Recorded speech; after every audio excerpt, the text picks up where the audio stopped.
Para aquellos que quieren mejorar su vida devocional, para los que necesitan ayuda espiritual, para todos los que desean un contacto diario con Dios, presentamos Radio Amanecer en Estudio, un alimento espiritual para tu alma. Con nosotros, el conductor de esta entrega, Pastor Juan Francisco Scroggins. Estamos con ustedes una vez más en nuestra entrega de Radio Amanecer en Estudio. Avanzamos en esta semana. Para el día de hoy, en lo que tiene que ver con nuestro estudio, conforme a la guía que tenemos en mano, la guía de Escuela Sabática, de Estudio de Escuela Sabática, en la lección número 4, el conflicto detrás de todos los conflictos. Para hoy estaremos viendo el tema titulado La segunda mejor opción. Es el tema que estaremos abordando junto a ustedes, la segunda mejor opción, y hacemos un llamado de inmediato para que traiga su Biblia, su guía de estudio, y bajo la conducción del Espíritu Santo vamos a estudiar la Santa Palabra de Dios.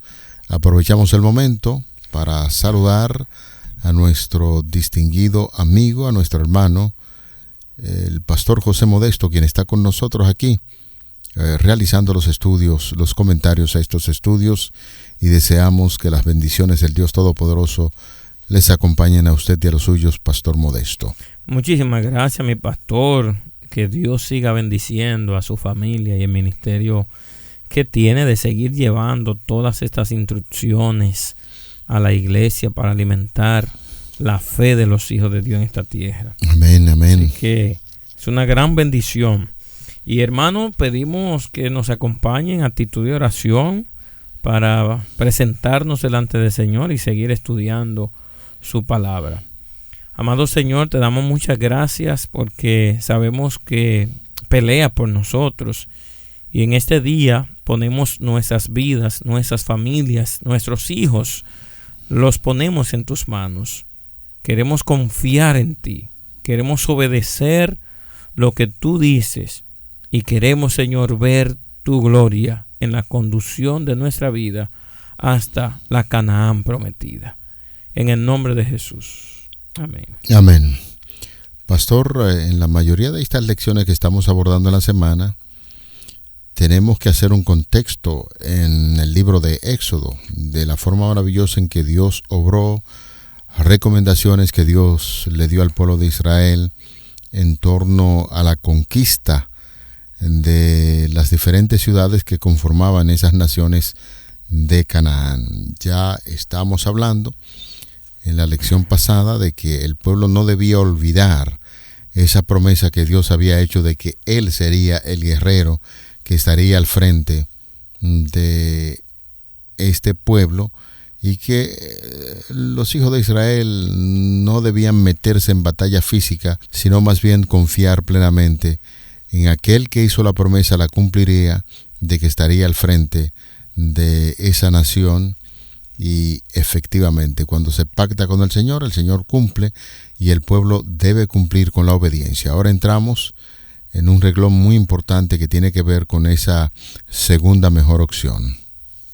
Y así claramente nosotros miramos en esta lección que la dirección de Dios está buscando allí en dos textos que tenemos las similitudes entre esos relatos sobre confiar en Dios. Wow, qué interesante, Pastor Scroggins, hermanos queridos, que aquí Dios está dando la oportunidad de elegir la mejor opción. Y la mejor opción para Israel en este periodo en que estaban saliendo de Egipto y entrando a Canaán era confiar plenamente en el Dios Todopoderoso.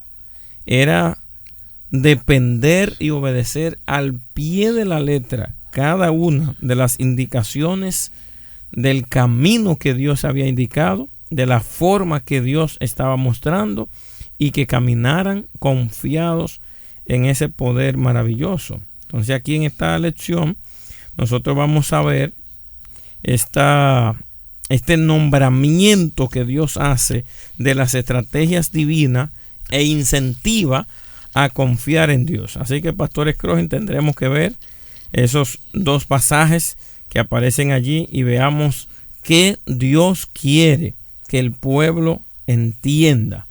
Y el caso clave es: Jehová va a pelear por su pueblo y el pueblo necesita confiar en Dios. Al frente tenemos nosotros los desafíos de Jericó, desafíos de conquista, desafíos de pelear contra naciones paganas, pero Dios no estaba ni siquiera llamándolos a que tomaran las armas, sino que tomaran la fe, porque por la fe, diría Hebreos, los muros iban a caer. Ahí tenemos dos citas importantes. Usted acaba de citar. La primera nos ubica en aquel momento cuando hubo que decirle a la roca que produjera agua para un pueblo, para una multitud tan grande. Y esta cita quisiéramos tomarla desde Éxodo 17, del 7 al 13. Capítulo 17, los versículos del 7 al 13 del libro de Éxodo. Y llamó el nombre de aquel lugar Masa y Meriba, por la rencilla de los hijos de Israel, porque tentaron a Jehová diciendo: ¿está pues Jehová entre nosotros o no? Entonces vino Amalec y peleó contra Israel en Refidín. Y dijo Moisés a Josué: escógenos varones y sal a pelear contra Amalec. Mañana yo estaré sobre la cumbre del collado y la vara de Dios en mi mano. E hizo Josué como le dijo Moisés, peleando contra Amalec. Y Moisés y Aarón y Hur subieron a la cumbre del collado. Y sucedía que cuando alzaba Moisés su mano, Israel prevalecía, mas cuando él bajaba su mano, prevalecía Amalec. Y las manos de Moisés se cansaban, por lo que tomaron una piedra y la pusieron debajo de él, y se sentó sobre ella, y Aarón y Hur sostenían sus manos, en uno de un lado y el otro del otro. Así hubo en sus manos firmeza hasta que se puso el sol, y Josué deshizo a Amalec y a su pueblo a filo de espada. El siguiente relato que nosotros vemos para comparar aquí las similitudes que hay y diferencia es Josué 6:15 al 20. El séptimo día se levantaron al despuntar el alba y dieron vuelta a la ciudad de la misma manera 7 veces. Solamente este día dieron vuelta alrededor de ella 7 veces. Y cuando los sacerdotes tocaron las bocinas la 7ª vez, Josué dijo al pueblo: gritad, porque Jehová os ha entregado la ciudad. Y será la ciudad anatema a Jehová con todas las cosas que están en ella. Solamente Rahat la ramera vivirá, con todos los que estén en casa con ella, por cuanto escondió a los mensajeros que enviamos. Pero vosotros guardaos del anatema, ni toquéis ni toméis alguna cosa del anatema, no sea que hagáis anatema el campamento de Israel y lo turbéis.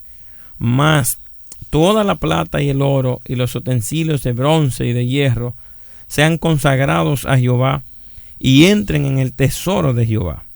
Entonces el pueblo gritó y los sacerdotes tocaron las bocinas, y aconteció, cuando el pueblo hubo oído el sonido de la bocina, gritó con gran vocerío y el muro se derrumbó. El pueblo subió luego a la ciudad y cada uno derecho hacia adelante y la tomaron.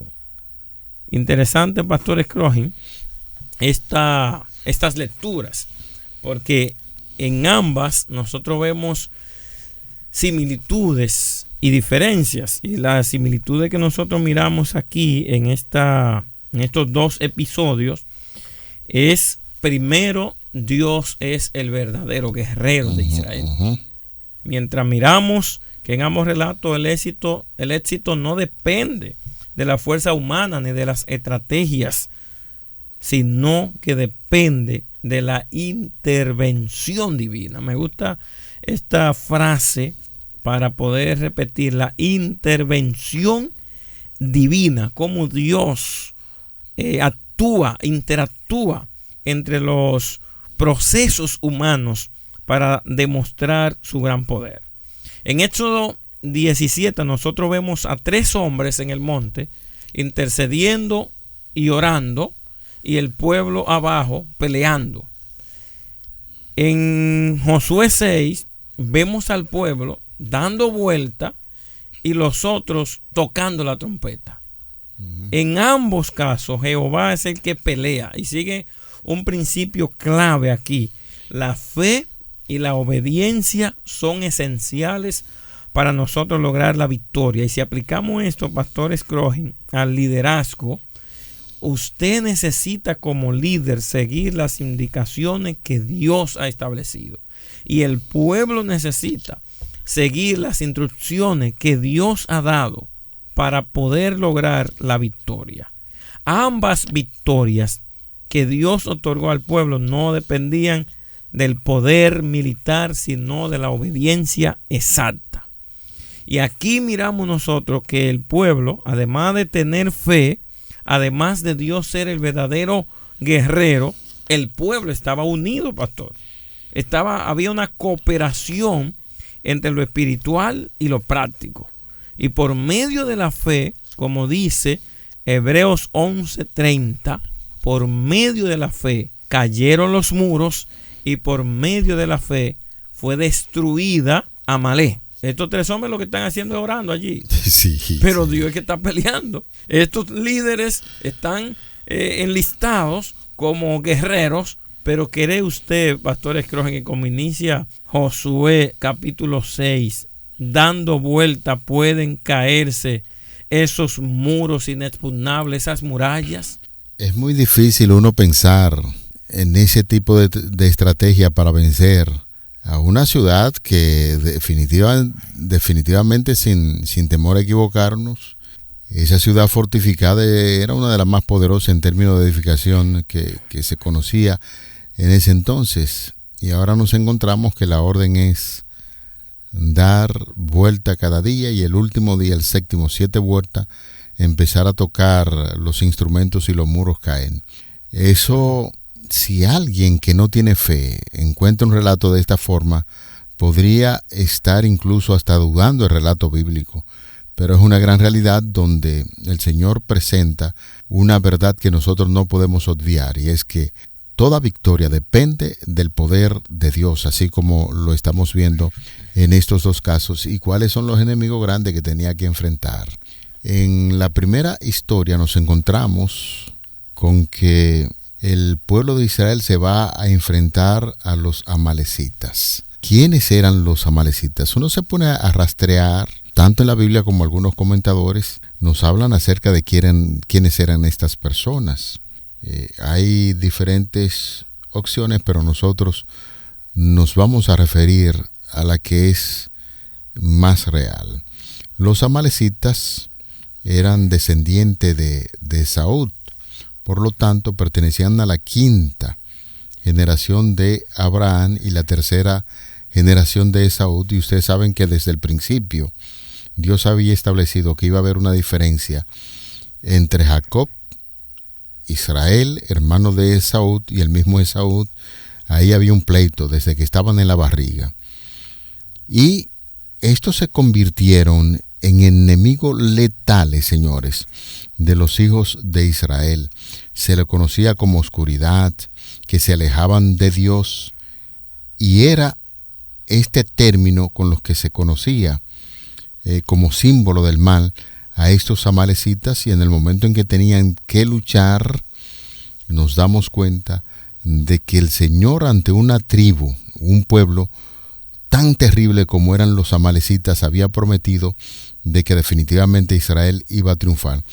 Usted se imagina, pastor, hablándole a un grupo de guerreros en la actualidad, o militares, que su gran líder, el mayor general o fulano de tal que está al frente de esa batalla, ustedes van a vencer si mantienen los brazos arriba de ese comandante. Los militares que están ahí, oficiales superiores y subalternos, van a decir, ¿qué tontería es eso? No, pero lo que Dios quería mostrar es sencillamente que ante cosas que parecen un tanto simples y realmente simples, tanto Josué como Ur mantenían las manos bien en alta de Moisés y el pueblo prevalecía. Cuando se cansaba, entonces los amalecitas iban ganando batalla y debieron mantener a través de la fe y la obediencia los brazos de Moisés bien en alto, y el texto bíblico dice que cuando el sol se estaba ocultando ya Josué estaba ganando la batalla. ¿Pero por qué? Por la fe, sencillamente, que estaba ejerciendo este pueblo y que Dios había dicho, si ustedes confían plenamente, entonces ese pueblo será derrotado. Y efectivamente todo esto alude a la meta que Dios tiene, al objetivo que Dios tiene con los hijos de Israel. Recuerden que a principio del capítulo 17 estuvo allí la acción de la roca que sacó agua Dios delante del pueblo, pero aún el pueblo había hecho una pregunta en lo que leyó el pastor Scroggin, y era, ¿está Dios con nosotros, sí o no? O sea, esa era la pregunta, la murmuración que ellos tenían. Y lo que Dios quiere demostrarle al pueblo es que Él está al control, con cosas irrisorias. Darle vuelta a una ciudad o levantar las manos simplemente. No, lo que Dios está indicando es la acción de fe, porque estas manos arriba implicaban la intercesión que estaba teniendo Moisés allí mientras el pueblo estaba en batalla. Esto estaba indicando la confianza que tenía Moisés en que Dios iba a dar la victoria. O sea, estos gestos está apuntando a lo espiritual. Está buscando que entendamos que las manos son un símbolo solamente de esa intercesión.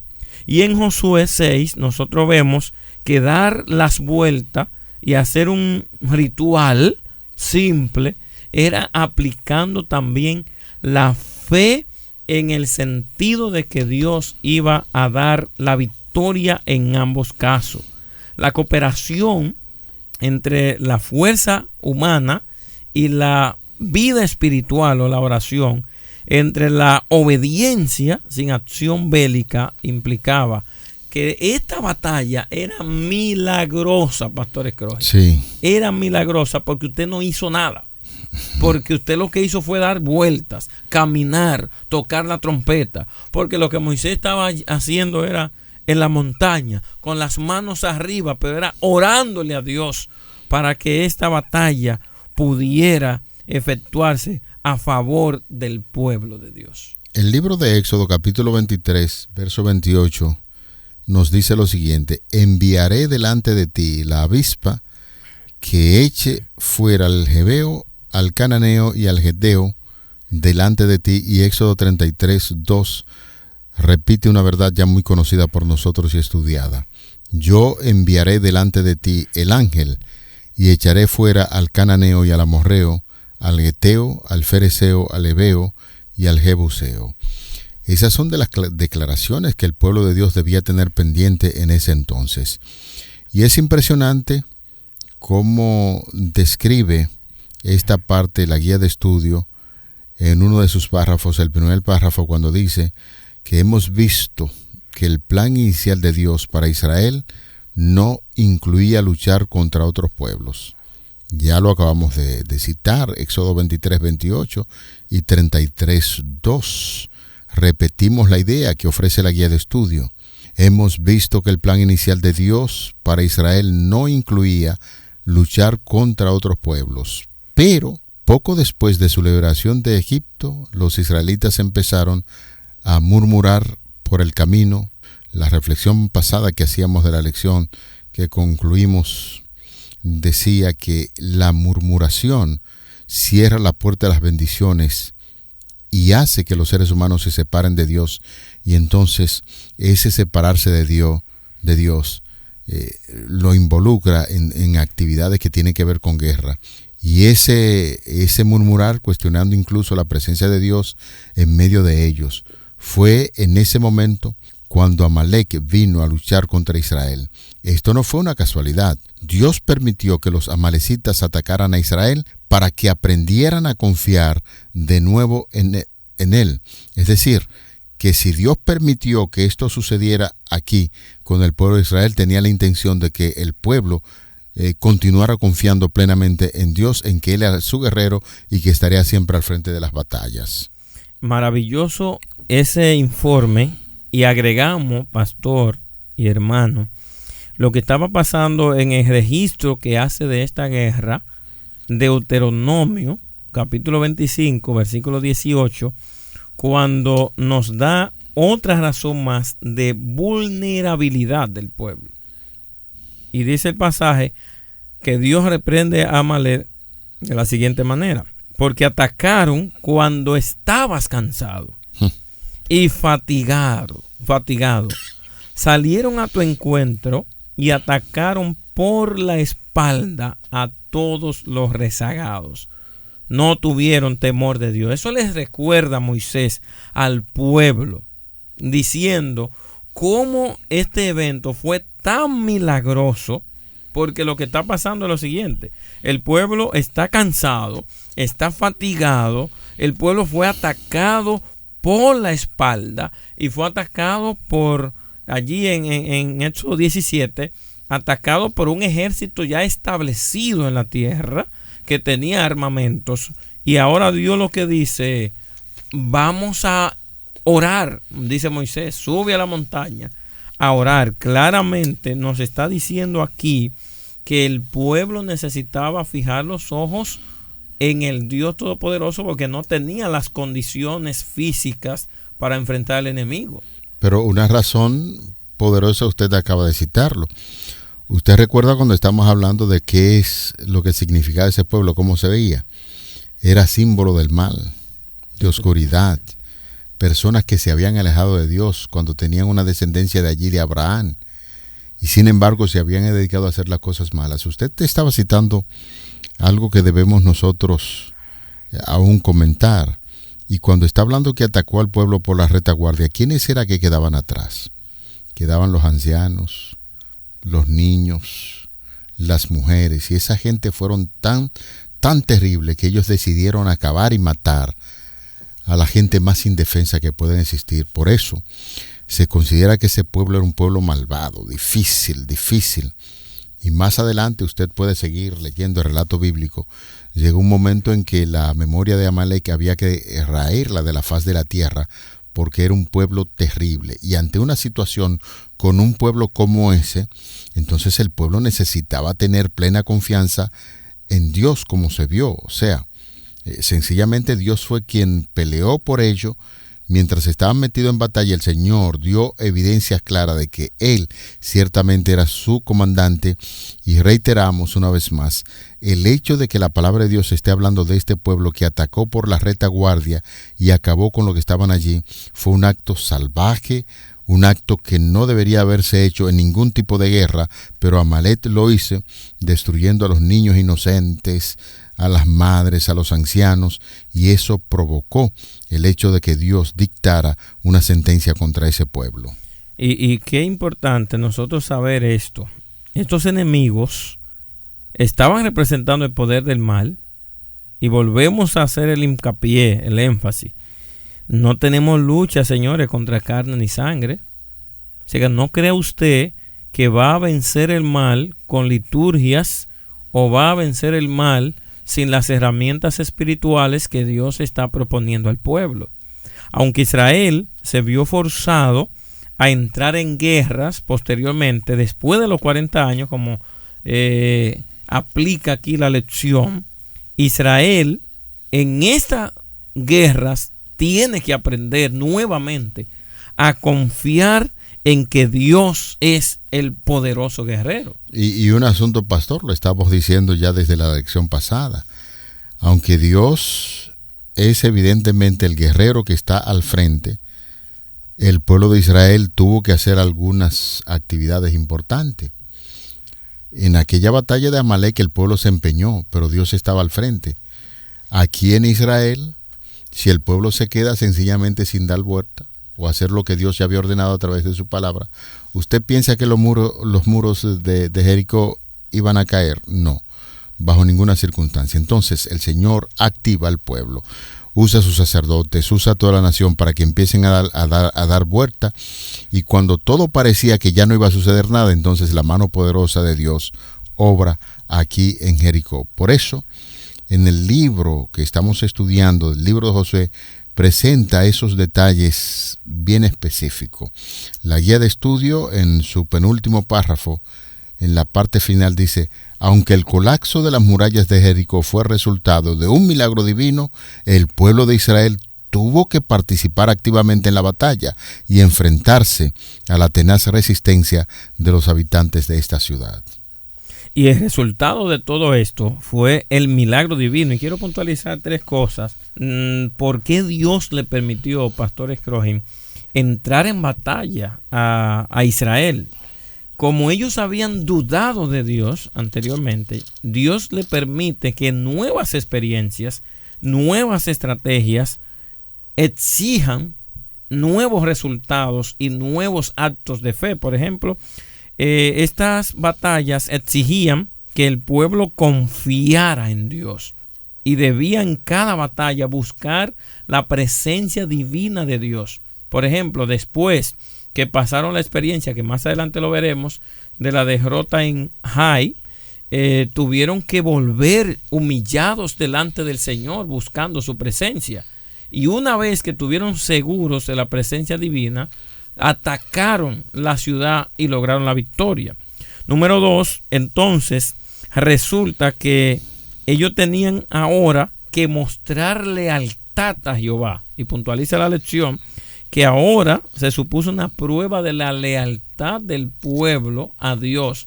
Y al momento de ir a la guerra tenían que abandonar las creencias en falsos dioses, tenían que consagrar sus vidas a Dios y entregarse. Y finalmente la batalla se convierte en una herramienta para desarrollar una confianza incondicional en Dios. En definitiva, mis queridos hermanos, nosotros necesitamos en el día de hoy aprender a confiar en la providencia divina. Amén. Aprender a depender de Dios en los procesos que estamos llevando. Hoy no tenemos una Jericó que conquistar, pero tenemos las tentaciones que vencer. Tenemos situaciones reales en el tránsito, en el trabajo, en los estudios. Tenemos pruebas reales, problemas con las redes, problemas con las enseñanzas que el mundo está imponiendo. Problema con el secularismo que quiere naturalizar todo y que nos olvidemos de la vida espiritual. Problemas reales en un conflicto espiritual que debe inducirnos, Pastor Scroggin, y usted, hermano, a buscar más la presencia de Dios. Amén. No es momento de que nosotros estemos abandonando el estudio de la Biblia. Tenemos que estar más insistentemente orando. No es momento de que seamos más indiferentes a la oración. Tenemos que orar más. Y no es momento de que dejemos de congregarnos y de participar en las alabanzas. Tenemos que estar más unidos para que la victoria pueda hacerse efectiva. Amén. Padre, aprovechamos este momento en oración para agradecer por el estudio de tu palabra. Que estas historias que hemos estudiado continúen marcándonos el norte a seguir, y ese norte es Jesucristo, quien está al frente de su pueblo, y finalmente saldremos victoriosos en este conflicto cósmico que tenemos. Amén. Esperamos estar contigo por toda la eternidad. Te lo pedimos en el nombre de Jesús. Amén. Amén. Para aquellos que quieren mejorar su vida devocional, para los que necesitan ayuda espiritual, para todos los que desean un contacto diario con Dios, hemos presentado Radio Amanecer en Estudio, un alimento espiritual para tu alma.